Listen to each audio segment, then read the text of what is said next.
በስመ አብ ወወልድ ወመንፈስ ቅዱስ አሐዱ አምላክ አሜን። በኃያሉ በልዑል እግዚአብሔር የተከበራችሁ የእግዚአብሔር ሰዎች እንደምን ዋላችሁ? እንደምን አደራችሁ? አሜን። የእግዚአብሔር ስሙ ከጽንፍ እስከ ጽንፍ ከፀሐይ መውጫ እስከ ድረስ ስሙ የተመሰገነ ይሁን። እኔ ወደዚህ ቅዱስ ወደሆነ ስፍራ ቦታ ስመጣ አንድ አባት ናቸው። ታይፉድ በተደጋጋሚ ያስቸግረኛል። እንደ እስቲ ጸበል ተጠመቂኝ ነበር። ግን ከዚያ ከዕለት ወደ ዕለት አንድ ወንድም አገኘሁና እንደዚህ አባ ኃይለማርያም የሚባል አባት አሉና ከእሳቸው ተር ቅባ ቅዱስ ብትጠጣበት ትድናለህ አሉ።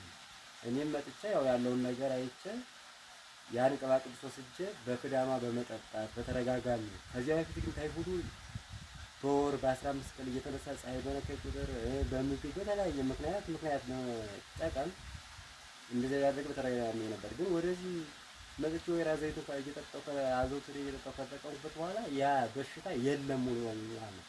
ስለዚህ ከዚህ አንፃር ዛሬ ለምስክር ወጥቻለሁ። እናቶቼ፣ አባቶቼ፣ ወንድሞቼ በደም ካንሰር፣ በታይፎይድ፣ በደም ግፊት፣ በተለያየ በሽታ የያዛችሁ ወደዚህ ቦታ ልትመጡ ይገባል ማለት ነው።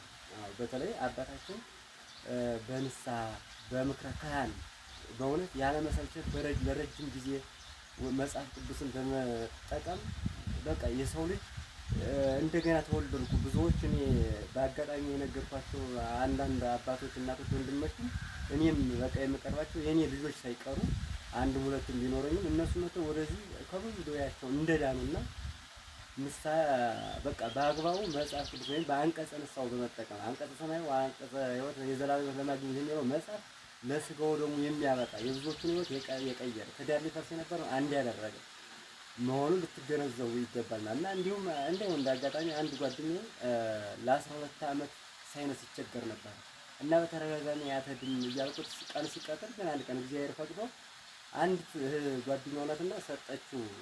እኔ ሂጅ ብያት አዚ መጣ አስተዋስካ እንዳጋጣሚ በእጁ ብቻ ነክቶ ቅባ ቅዱሱን እዚች ላይ ጠብ አድርጎ እንዲህ ሲነካው አስነጠሰው ደጋግሞ። እዚያ ወዲያው ለውጥ አገኘዋል። አለነገው ደወለልኝና ሂድ አልኩት። መጥቶ ተመጣጣኝ ዛሬ 12 ዓመት ተቀየ ነበር ድኗል። እሱ እንደውም መጥቶ ሂጅ መሰክራለሁ እያለ ነው። መጥቶ እንደሚመሰክር እርግጠኛ ማለት ነው። ስለዚህ ይሄን ይመስላል። ሁላችሁም ይሄን መድኃኒት እንዳያመልጣችሁ በዚህ ዘመን በዚህ አንድ ካርድ እንኳን ዛሬ የትም ቦታ ቢሄድ 500 እና ከዚያ በላይ የሆነበት ጊዜ ነው። ከዚህ ጋር ግን በቃ በነፃ የእግዚአብሔር ድነቱ በነፃ ነውና ምን ጊዜም ብትጠቀሙበት ይገባል። አመሰግናለሁ። ለኔ የደረሰ መድኃኒዓለም እናንተም ይደርሰላችሁ። አመሰግናለሁ።